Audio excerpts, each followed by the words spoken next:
Hey, so if you've been following me at all, you know that I did a webinar on Monday night about kids and poop and the science behind it.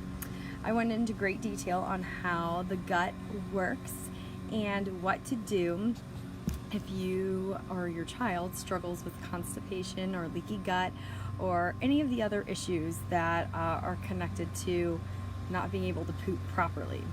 So I'm giving you the Cliff Note version today because some people don't want to listen to a long presentation. You just want to know what to do. So that's what I'm here for. So I'm going to go over the 3 points that I talked about that is one of the common causes for kids and not being able to poop properly. Let me first say that this is gross, but we're talking about poop.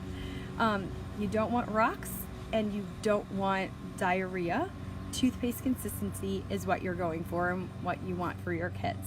Okay, so let's talk about we're just going to go over 3 ways or 3 different groupings of why kids can get constipated. So a poor diet is probably number 1. This includes too much sugar, carbs, and processed foods.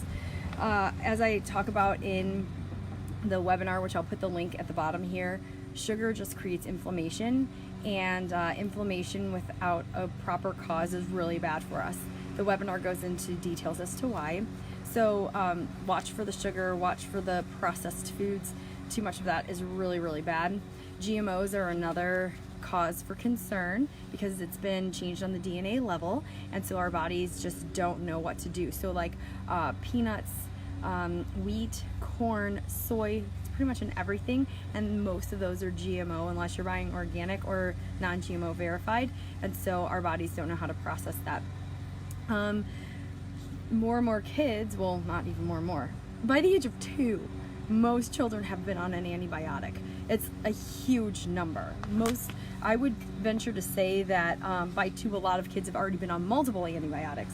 So the antibiotic kills all bacteria inside the intestine, the good and the bad, except for the candida, which is a bad yeast bacteria that is really, really harmful and doesn't help us poop better.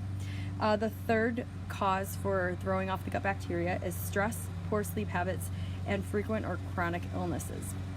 Even though these seem like adult issues, more and more children are struggling with them based on studies that are being conducted. Okay, so now what to do about that?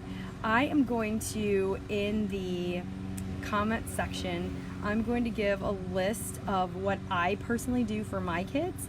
If you want to listen to my webinar, I will put that link here as well so you can hear my story and the full story and all the science behind how our bodies work. The one thing that I do beyond trying to get my kids to eat healthy, which sometimes that happens and sometimes it just doesn't, is that my kids take a multivitamin that has a probiotic in it, and that has eliminated all problems. My kids struggle with constipation, and so I will put the link to the vitamin and probiotic that we take. It has been amazing for my family, and though we strive to make, as I call it, baby steps in clean eating and trying to reduce the sugar intake, I would venture to say that the vitamin and probiotic has probably made the biggest impact, and then everything else that we're trying to do clearly makes a difference as well. So thanks for tuning in. Look to the comments. I'll have all the information there.